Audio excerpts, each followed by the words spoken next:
नमस्कार दोस्तों, आज के इस क्लास में संस्कृत क्लास में आप सभी को बहुत बहुत स्वागत है। आज हम चैप्टर नंबर 11 यानी कि आज का चैप्टर होने वाला है उद्भिज परिषद यानी वृक्षों की सभा। इस पाठ को हम अच्छे से हिंदी में एक्सप्लेन करके सारांश सहित आप सभी को बताएंगे और इसका जितना ऑब्जेक्टिव प्रश्न होगा, जितना सब्जेक्टिव प्रश्न होगा और लॉन्ग सब्जेक्टिव प्रश्न होगा वो भी हम आज की इस वीडियो में क्लियर करेंगे। उससे पहले हम आप सभी को बता दें कि पिछले सभी चैप्टर्स को आप पढ़ लीजिएगा। सभी में मैंने ऑब्जेक्टिव सब्जेक्टिव साथ में बताया है, यहाँ तक कि हिंदी अनुवाद करके मैंने अच्छे से सारांश को बताया था। तो पिछले चैप्टर को आप सभी लोग देख लीजिएगा, अच्छे से मैंने बताया है। इस चैप्टर में भी हम उसी प्रकार से बताने वाले हैं, लेकिन इसमें एक भी ऑब्जेक्टिव नहीं छूटने वाला है। अगर इससे एक भी प्रश्न आपके एग्जाम में आता है ना, तो एक भी प्रश्न नहीं छूटेगा, क्योंकि सभी प्रश्नों को मैंने इसमें डाल दिया है। ठीक है, तो चलिए इस क्लास को हम आरंभ करते हैं। सबसे पहले 15 अगस्त स्वतंत्रता दिवस की आप सभी को बहुत बहुत शुभकामनाएं। तो चलिए क्लास को स्टार्ट करते हैं। आज का क्लास यहाँ पे हमारा है उद्भिज परिषद। शुरू होता है, एक लेखक हैं यानी कि हमारे लेखक हैं ऋषिकेश भट्टाचार्य। ये सब याद रखिएगा कि उद्भिज परिषद के लेखक कौन हैं और पिछले चैप्टर्स जो मैंने पढ़ाया है उसके लेखक कौन हैं, किस किताब से लिखा गया है, उनकी कितनी रचनाएं हैं। तो ये सब ना आप लोग क्या कीजिएगा, याद कर लीजिएगा, क्योंकि ये सब आपके एग्जाम में सीधे पूछा जाता है। चलिए स्टार्ट करते हैं यहाँ पे।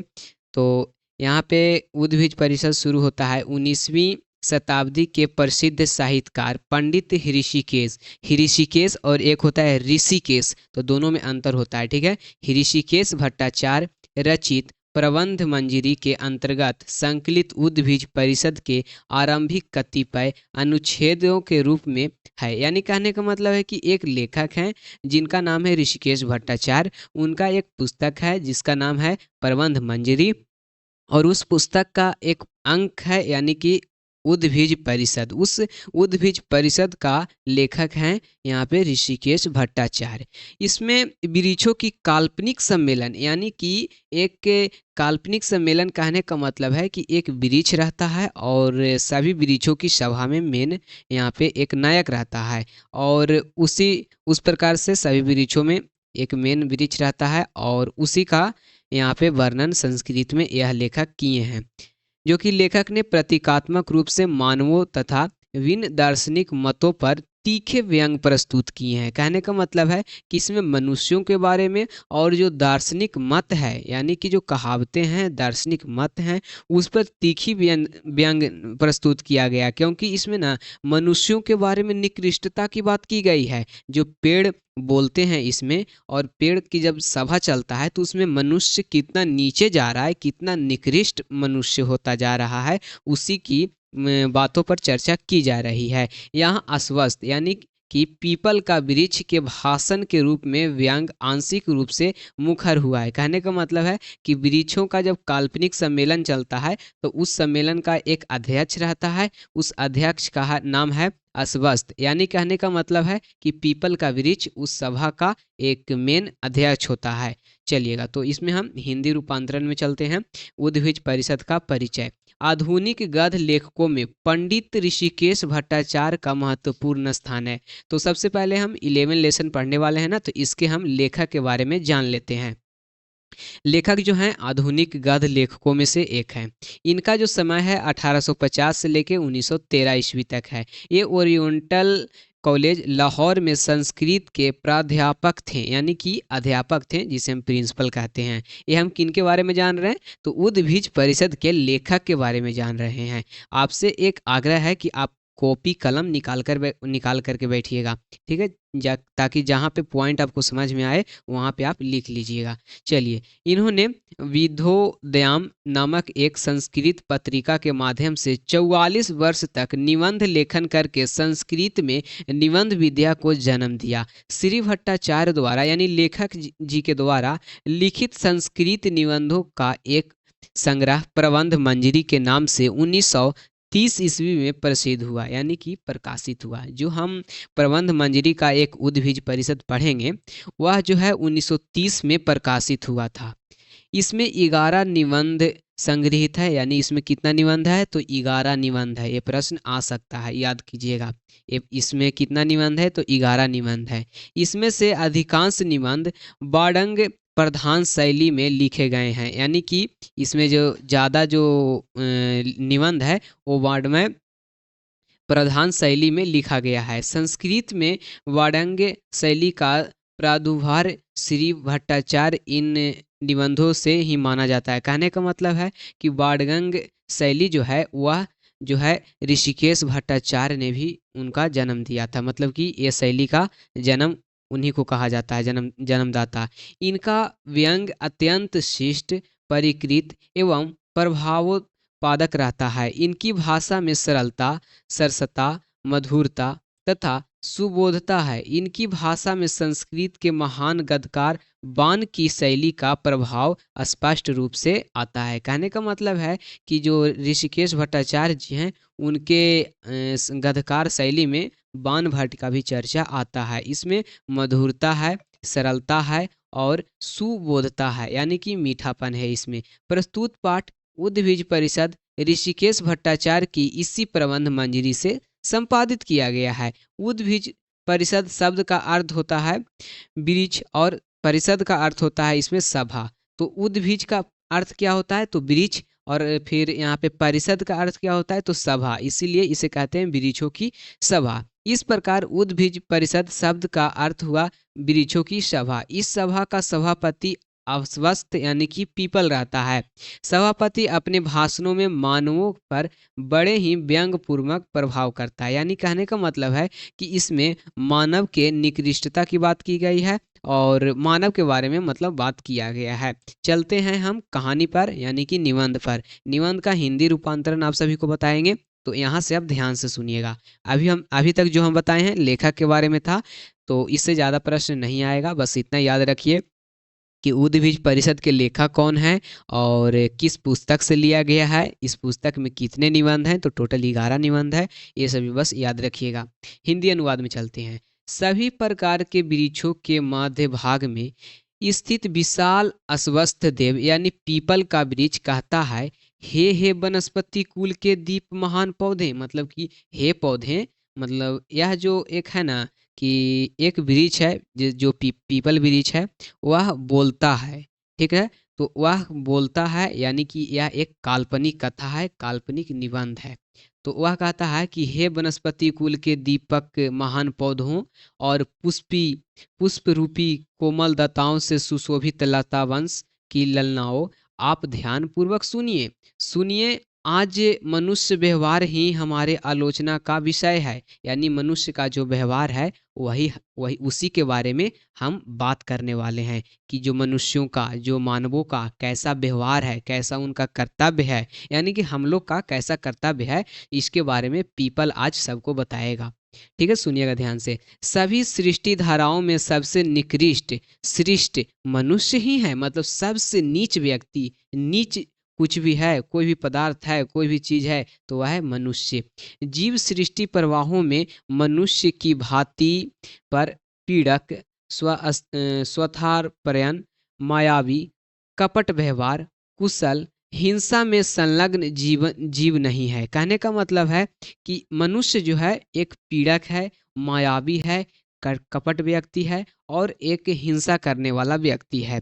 आप नित्य ही जंगलों में घूमने वाले हिंसक भावनाओं के लिए प्रसिद्ध सिंह और व्याघ्र आदि पशुओं को देखते हैं, फिर आप ही ठीक ठीक बताते हैं और हिंसक क्रियाओं में मनुष्यों को बढ़कर बताते हैं। कहने का मतलब यह है कि यह मनुष्य ही है जो जंगल में आते हैं और हिंसात्मक भावना से किसको देखते हैं तो सिंह यानी कि शेर को देखते हैं, व्याघ्र यानी कि बाघ को देखते हैं, और फिर यही मनुष्य हैं जो कहते हैं कि बाघ और जो शेर है ये बहुत ही हिंसात्मक होता है, लेकिन रियल में हिंसात्मक कौन है तो वह है मनुष्य। जानवर किसी को कोई भी यहाँ पे टेंशन और फिर कोई भी दुख नहीं पहुँचाता है। तो मनुष्य ही वह व्यक्ति है जो अपने आप को हिंसात्मक नहीं कहता है और जंगल में जाता है, वह पशुओं को देखता है और वही कहता है कि यह जो बाघ है, यह जो शेर है, यह बहुत ही क्या है तो हिंसात्मक है और इसे हिंसा वाला पशु माना जाता है। कौन कहता है ऐसे? तो मनुष्य। यहाँ पे एक पॉइंट याद रखिएगा कि मनुष्य के द्वारा कौन से पशु को हिंसक माना गया है? तो बाघ और शेर को हिंसक माना गया है। चलिएगा आगे देखते हैं हम। बाल काल से ही मुझे प्राकृतिक सौंदर्य देखने की बलवती इच्छा थी। इसके बाद अपने स्वजन की उदारपूर्ति के नियमित अनेक कर्मों को रोकते हुए कभी हिमालय के वन प्रदेश में तो कभी निर्जन महारण्य में गया। कहने का मतलब है कि बाल्यकाल से ही मुझे, यहाँ पे लेखक कह रहे हैं कि मुझे बचपन से ही प्राकृतिक सौंदर्य देखने का इच्छा था, लेकिन बड़ों का यानी घर में स्वजनों की उदार पूर्ति की नियमित रूप से अनेक कर्मों को रोकते हुए, यानी कि सभी काम को, सभी यहाँ पे कर्मों को हम रोक दिए, कोई काम धाम हम नहीं करेंगे और यह सब रोक करके हम हिमालय के वन प्रदेश में प्राकृतिक सौंदर्य यानी सुंदरता को देखने गए। ठीक है, चलिए यहाँ पर एक पॉइंट याद रखिएगा। यहाँ से शुरू होता है क्या चीज? तो लेखक के बारे में। लेखक यानी कि ऋषिकेश भट्टाचार्य के बारे में। ऋषिकेश भट्टाचार्य लिखते हैं कि जब हम बचपन में सोचते थे कि प्राकृतिक सौंदर्य देखेंगे और जब हम बड़े हुए तो अपने सभी कामों को छोड़ करके हम हिमालय के वन प्रदेश में आ गए और यहाँ पे प्राकृतिक वन प्राकृतिकों को देखने लगे। संप्रति मतलब इस समय, संप्रति मतलब होता है इस समय।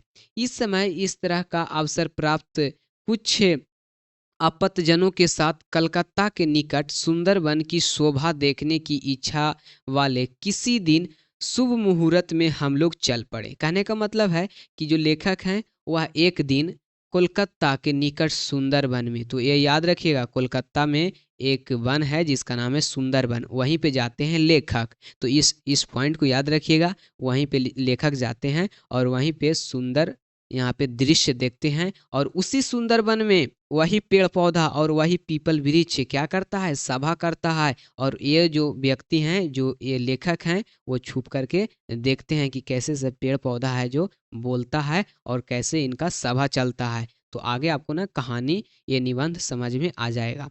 ठीक है, तो लेखक चले गए सुंदरबन में देखने के लिए। गाँव को पार करते हुए, मतलब कि आगे उन्होंने अनेक गाँवों को पार करते हुए एक दिन भगवान सूर्य के किरणों में गर्मी आने पर, शिशिर को समाप्त हो जाने पर चारों ओर मृग समूह के आनंद पूर्वक क्रीड़ा करते हुए, क्रीड़ा मतलब होता है खेल, मतलब खेल को खत्म करते हुए मंद मंद बिछड़ते हुए चैत मास के आने पर बिच्छू और तालाब नव पल्लव से सुसज्जित हो जाने पर उस वन की शोभा की ओर आकृष्ट मन वाले मार्ग को, श्रम को नहीं अनुभव करने वाले हम लोग कुछ वनस्पतियों की सहायता से अनेक प्रकार की वनस्पतियों और लताओं के समूह से अंधकारमय विशाल जंगल के माध्यम से प्रवेश किए।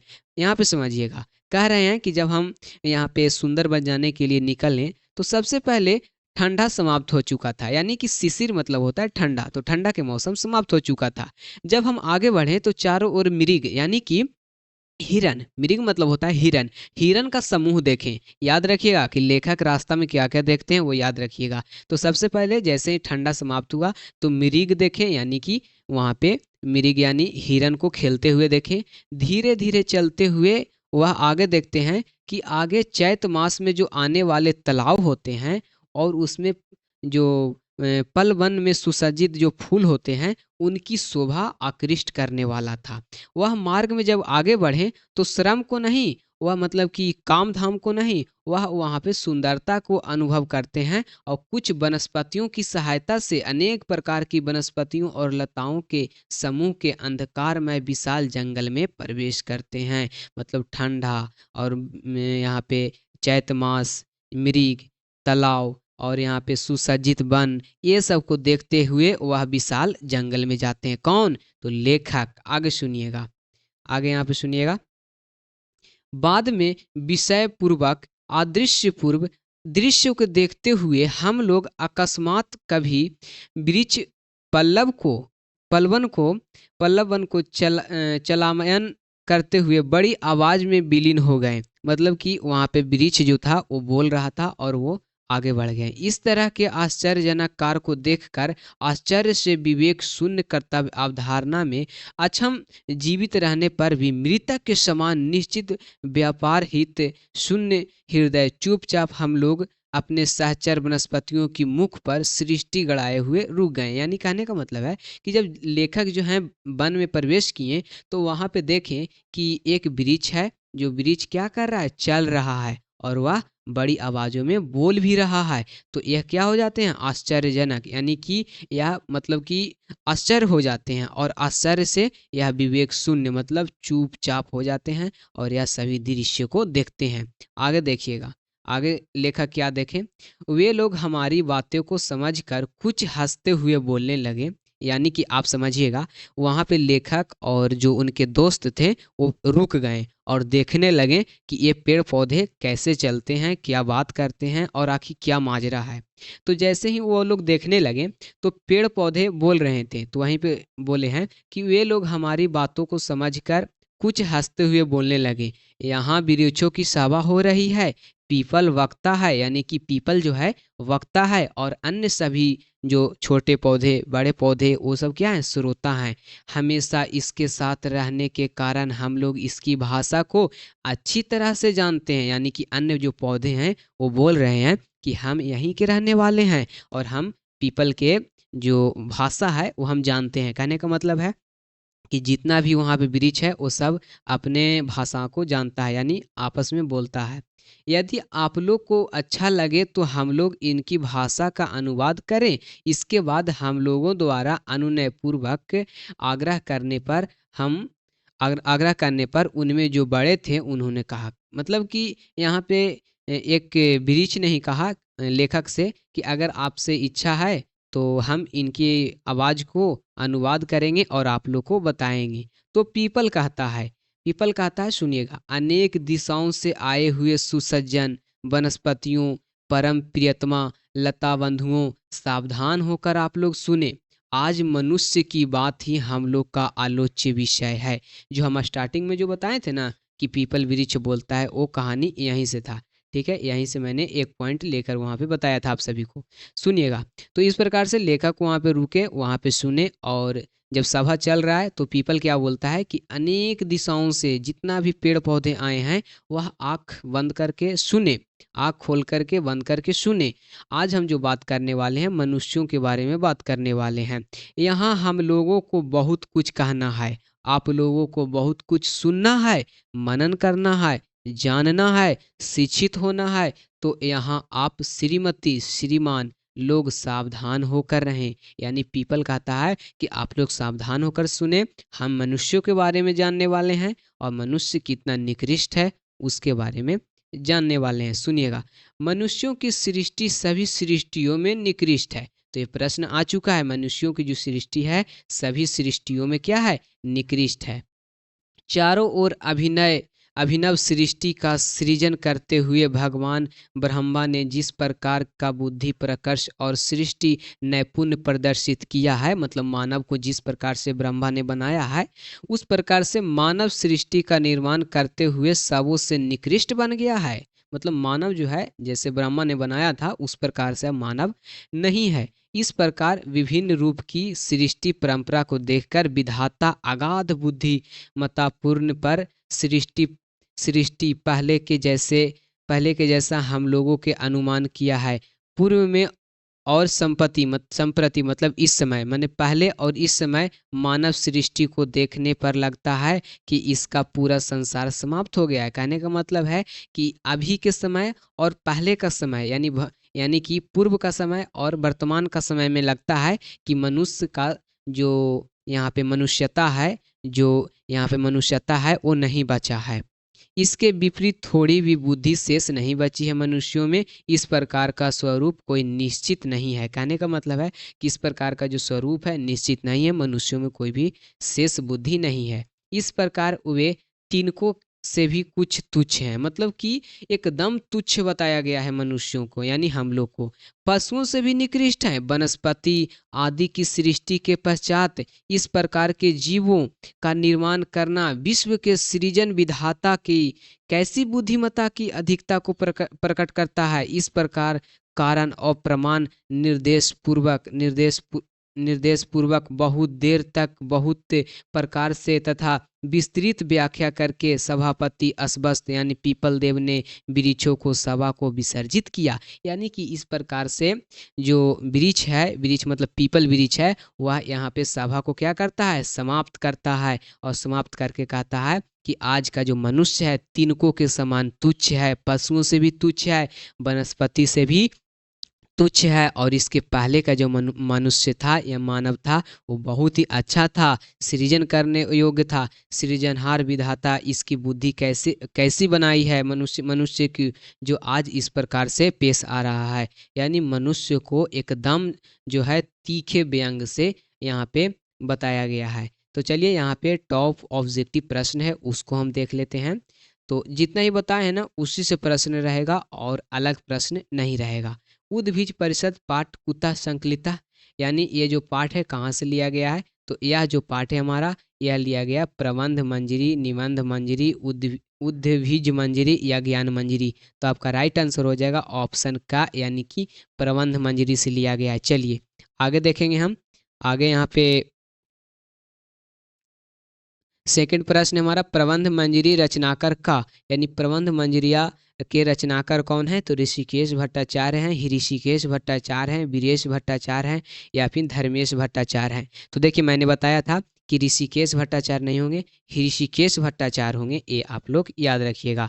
तो आपका खा राइट आंसर होगा। नेक्स्ट प्रश्न, विटपाणा परिसा वक्ता का, यानी वक्ता कौन था, विटपाना यानी कि सभा का वक्ता कौन था, वटवृक्ष था, अलमाकी था, अश्वत्थ था या फिर यहाँ पे समनत मित्रु था। तो इसका राइट आंसर जो हो जाएगा ऑप्शन यहाँ पे हो जाएगा का, सॉरी गा होगा, अश्वत्थ यानी अश्वत्थ होगा, यानी कि पीपल का वृक्ष। पीपल का वृक्ष जो रहता है वो यहाँ पे वक्ता रहता है, यानी बोलने वाला रहता है। नेक्स्ट प्रश्न देखिएगा।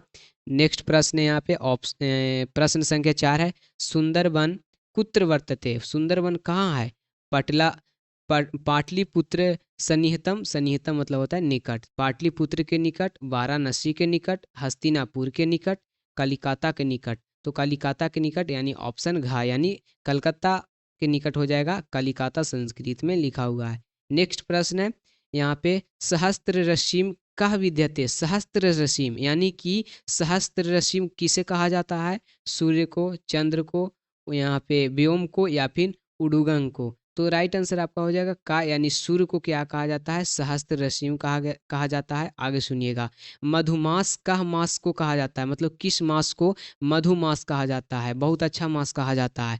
फाल्गुन को यानी कि फागुन को, चैत मास को यानी चैत को, श्रावण मास को यानी श्रावण को, कार्तिक मास को यानी कि कार्तिक को। तो इसका राइट आंसर जो हो जाएगा साथियों वो हो जाएगा आपका यहाँ पे चैत्र मास को। लेखक जब जाते हैं तो बताते हैं ना कि चैत्र मास में हमने यहाँ पे ये जो मिठास है वो देखा, तो चैत्र मास हो जाएगा ऑप्शन खा।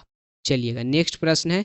नेक्स्ट प्रश्न है 7वां प्रश्न, विटपाणाम परिषदि श्रोता के संति, यानी विटपाना के श्रोतागण कौन कौन थे, तो बताइए अस्वस्थ था, पर्वत था, अस्वस्थ विहाय सर्वे बिटाना यानी अस्वस्थ को छोड़कर, या फिर गुलमा था। तो राइट आंसर आपका हो जाएगा साथियों ऑप्शन ग, यानी कि अस्वस्थ को छोड़कर के सब कोई था, यानी वह पीपल वृक्ष को छोड़कर के सब कोई क्या था, यहाँ पे श्रोता था यानी सुनने वाला था। और श्रोता था, और वक्ता किसे कहते हैं, तो बोलने वाला को वक्ता कहते हैं। चलिए, ब्राह्मण सृष्टो मानवा निकृष्टता सृष्टि इति कस्य मतम, यानी कि इसका राइट आंसर सुनिएगा पर्वत, वन, वृक्ष या अश्वत्थ। तो इसका राइट आंसर हो जाएगा साथियों यहाँ पे ऑप्शन का, यानी अश्वत्थ यानी पीपल वृक्ष के लिए। आगे सुनिएगा नेक्स्ट प्रश्न है हमारा, उद्भिज परिषद इति पाठस्य कस्य इति पाठस्य लेखक का अस्ति, इसके लेखक कौन हो जाएंगे, तो ऑप्शन बी हो जाएगा ऋषिकेश भट्टाचार्य। देखिएगा इसमें अगला प्रश्न है, अगला प्रश्न देखिएगा यहाँ पे अगला प्रश्न है सेकंड प्रश्न, उद्भिज परिषद सभापति का आसित, उद्भिज परिषद के सभापति कौन था, तो मैंने आपको बताया था उद्भिज परिषद के सभापति था पीपल वृक्ष यानी अश्वत्थ देव था। नेक्स्ट प्रश्न देखेंगे, तीसरा प्रश्न, अश्वत्थ मते माणवा त्रिवन कम उपक्षते, यानी कि अस्वस्थ के अनुसार मनुष्य किसकी उपेक्षा करता है? तो यहाँ पे स्नेह की उपेक्षा करता है। मनुष्य जो है वो जितना सोचता है कि मेरे अंदर स्नेह, ठीक ना, स्नेह की भावना आए, ठीक ना, तो स्नेह के चक्कर में मनुष्य ज्यादा रहता है। आगे सुनिएगा। नेक्स्ट प्रश्न है, सृष्टि धारासु मानवो नाम की दृष्टि सृष्टि, यानी कि सृष्टि की धाराओं में मनुष्य कैसा है? सृष्टि की धाराओं में मनुष्य किस प्रकार की रचना है? तो एकदम निकृष्ट मनुष्य है। ठीक है, ये हो जाएगा आपका राइट आंसर ए। नेक्स्ट प्रश्न देखिएगा, मनुष्याणाम हिंसा वृत्ति की दृश्य, यानी मनुष्यों में हिंसा की प्रकृति क्या है? हिंसा का यहाँ पे कारण क्या है? तो निर्विधा, ठीक है, निर्वधि, आपका राइट आंसर ए होगा। नेक्स्ट प्रश्न देखेंगे, यहाँ पे छठा प्रश्न है, पशु हत्या के शाम आक्रीडदम, यानी कि जानवरों को मारना किसका सलग है? यानी कि ये जो है मनुष्यों का है। जानवरों को मारना और जानवरों का हिंसा बताना किसका काम है? तो ये मनुष्यों का है। मैंने बताया था कि मनुष्य जंगल में जाते हैं और वही मनुष्य शेर को और बाघ को देखते हैं और वहाँ पे आनंद महसूस करते हैं, और फिर जब वहाँ से आते हैं तो उसी शेर और बाघ को वह हिंसा बताते हैं, हिंसाकार पशु बताते हैं। इसीलिए यहाँ पे बताया गया है कि जानवरों को मारने का किसका सलग है? तो मनुष्यों को। तो इस प्रकार से मैंने इसमें अलग अलग प्रश्नों को बताया है आप सभी को। इसके बाद हम आ चुके हैं लघु प्रश्न में, यानी ऑनलाइन प्रश्न में। ये आपके एग्जाम में आता है। पहला प्रश्न है, उद्भिज परिषद इति पाठस्य लेखका का अस्ति। उद्भिज परिषद जो है इसके लेखक कौन है? तो इसके लेखक हो जाएंगे पंडित ऋषिकेश भट्टाचार्य। देखिएगा, ऐसे प्रश्न जो रहेगा, ऐसे प्रश्नों का हम आंसर लिखने के लिए बता दे रहे हैं आपको। तो ऐसे प्रश्न में जहाँ भी आपका यहाँ पे प्रश्नवाचक चिन्ह रहेगा, यानी ये जो प्रश्नवाचक चिन्ह है, का मतलब कौन है, तो यहीं पे आपको सही उत्तर को लिख देना है। जैसे प्रश्न क्या कह रहा है कि उद्भिज परिषद इति पाठस्य लेखक कह अस्ति, मने उद्भिज परिषद यह पाठ के लेखक कौन है? तो जहाँ पे प्रश्न कर रहा है ना, वहाँ पे आपको आंसर को डालना है। तो इस प्रकार से आप आंसर लिख सकते हैं। नेक्स्ट प्रश्न देखिएगा, उद्भिज परिषद सभापति का अस्ति। तो का यहाँ पे आ गया, तो अश्वत्थ देवा अस्ति, यानी कि अश्वत्थ जो था वो उद्भिज परिषद का सभापति था, जिसे हम अध्यक्ष भी बोलेंगे। थर्ड प्रश्न है, अश्वत्थ मते मानवा तीव्रता कम उपजते, यानी अश्वत्थ के अनुसार मनुष्य घास की तरह किसकी उपेक्षा करता है? यानी जिस प्रकार जानवर जो रहते हैं वो घास के उपेक्षा करते हैं, तो उसी प्रकार मनुष्य घास की तरह किसकी उपेक्षा करता है? तो मनुष्य जो है वह स्नेह की उपेक्षा करता है। किसी से स्नेह को मिलने का उपेक्षा करता है कि हम स्नेह युक्त व्यक्ति रहें। चौथा प्रश्न है, सृष्टि धारासु मानवो नमा नाम की दृश्य सृष्टि। सृष्टि की धाराओं में मनुष्य किस प्रकार की रचना है? तो एकदम निकृष्ट है। मैंने पहले ही ये बताया आपको। मनुष्याणाम हिंसा वृत्ति की दृश्य, मनुष्यों में हिंसा की प्रकृति क्या है? तो निर्विधि है। ये मैंने आपको पीछे बताया था। आगे देखिएगा, ये सब प्रश्न ऑनलाइनर में भी आ सकता है। पशु हत्या के शाम आक्रीडनम, यानी आक्रीडनम, तो जानवरों को मारने का शौक किसको है? तो ये शौक है मनुष्य को, यानी पशु हत्या मनुष्याणाम आक्रीडनम। चलिएगा, अगला प्रश्न है सातवां प्रश्न, स्वपदनाम हिंसा कर्मा की दृश्य। कुत्तों की हिंसा कैसी होती है? तो कुत्तों की जो हिंसा होती है ना है, वो पेट की भूख होती है, यानी कि इसका राइट आंसर हो जाएगा श्रपदानाम हिंसा कर्मा जठर नली निर्वाण मात्र प्रयोजकम, यानी कि इसका हिंदी अनुवाद हुआ जठर, यानी कि पेट में भूख के कारण हिंसा करते हैं। कुत्ता क्यों हिंसा करेगा? पेट में भूख के कारण। तो उसी प्रकार से मनुष्य है, यहाँ पे स्नेह के कारण करता है। चलिएगा, अगला प्रश्न को हम देखेंगे। अगला प्रश्न है आठवां प्रश्न, सर्वे प्रतिनिधि सम्मेलन की कृतवान। सभी सम्मेलन में सभी प्रतिनिधियों ने क्या किया? तो सभी प्रतिनिधियों ने क्या किया? सुनिएगा, सर्वे प्रतिनिधि सम्मेलने परिचय पुरुषरम सर्व स्वधम धर्मस्य समासेन वैशिष्ट वर्णिता, यानी सभी ने अपना यहाँ पे परिचय को बताते हुए सभी ने अपना विशिष्टता को बताया। आगे सुनिएगा, लेखका कुत्र कंथचका गता, यानी कि लेखक कहाँ और कैसे गए? तो लेखक कहाँ जाते हैं? सुंदरवन में जाते हैं। अस्वस्थ देवा आपदमम, यानी कि अवता यानी अस्वस्थ रहता है, वो क्या कहता है? तो अस्वस्थ जो रहता है वो बोलता है कि यहाँ पे आए हुए सभी वनस्पति, मतलब सभी जगह से आए हुए वनस्पति ध्यान से सुने, आज हम मनुष्यों के बारे में बात करने वाले हैं, यही बोलता है। 11वां प्रश्न है, वृक्षाणाम परिषदि परिषदि की दृश्य निश्चय अवता, यानी कि वृक्ष परिषद में किस प्रकार का समझौता हुआ? तो यहाँ पे समझौता यह होता है कि मनुष्य जो है बहुत ही मानव सृष्टि में निकृष्ट व्यक्ति होता है। आगे सुनिएगा, लेखकस्य आवाल्यात की दृश्य व्यसन आसित, यानी कि लेखक को बचपन से ही किस प्रकार की लत थी? तो लेखक को बचपन से ही सौंदर्यनम यानी सौंदर्य व्यसन करने का यहाँ पे आसित, इसका राइट आंसर हो जाएगा। आपका 13वां प्रश्न है, वृक्षाणाम परिषदि कह वक्ता का श्रोतारा आसन, यानी वृक्ष परिषद में वक्ता कौन थे और श्रोता कौन थे? तो वृक्षाणाम परिषदा अश्वत्थो वक्ता और अन्य सभी श्रोता थे। तो इस प्रकार से इसमें टोटल 13 प्रश्न था। इसमें सही प्रश्नों को आप अपने पेज में लिख लीजिएगा। इसके बाद इसमें 3 पॉइंट दिया गया है संस्कृत में वाक्य बनाने के लिए। वृक्ष का आप कैसे वाक्य बनाइएगा? तो वृक्ष का हम वाक्य बनाएंगे, पर्यावरणम नियंत्रित कुर्वन्ति, यानी पेड़ जो है पर्यावरण को नियंत्रित करता है। ये प्रश्न आपसे पूछा जाता है और टोटल 5 प्रश्न पूछा जाएगा यहाँ पे वाक्य बनाने के लिए। चलिएगा, दूसरा प्रश्न, अतिथि सत्कार। अतिथि सत्कार का कैसे बनाइएगा आप वाक्य? तो यहाँ पे संस्कृत में बनाने के लिए रहेगा, तो अतिथि सत्कार का हम बनाएंगे, भारतीयम परंपरा वर्तते, यानी कि अतिथि सत्कार भारतीय परंपरा वर्तते। अतिथि सत्कार भारतीय परंपरा है। इदानीम, इदानीम मतलब होता है अभी, तो अभी का कैसे हम बनाएंगे? तो इदानीम त्वमम कुत्र गच्छसि, यानी आप अभी कहाँ जा रहे हैं? तो ऐसे हम बना सकते हैं। ये तीनों पॉइंट को लिख लीजिएगा और याद कर लीजिएगा। इस प्रकार से अगला प्रश्न है, उद्भिज परिषद इति पाठस्य सारांश लिखिए। तो इस पाठ का सारांश लिखना है। तो इस पाठ का सारांश मैंने आपको पहले ही बता दिया है, जैसे आपने सुना है उस प्रकार से आप लिख सकते हैं।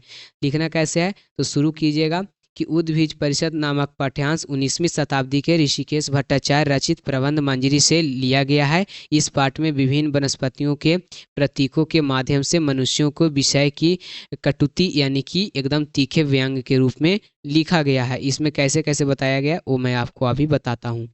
इसमें यहाँ पे सारांश सुनिएगा ध्यान से, ठीक है। कोलकाता के सुंदरवन में अनेक प्रकार के वनस्पति, लता, गुल्म आदि पादपों की परिषद बैठी है, जिसमें अश्वत्थ यानी कि पीपल का वृक्ष व्याख्यान देने के लिए मनोनीत किया जाता है। अश्वत्थ विभिन्न देशों और प्रदेशों से आए हुए विभिन्न प्रकार के वनस्पतियों को स्वागत करता है और कहता है आज मानवों के विषय में चर्चा होगी।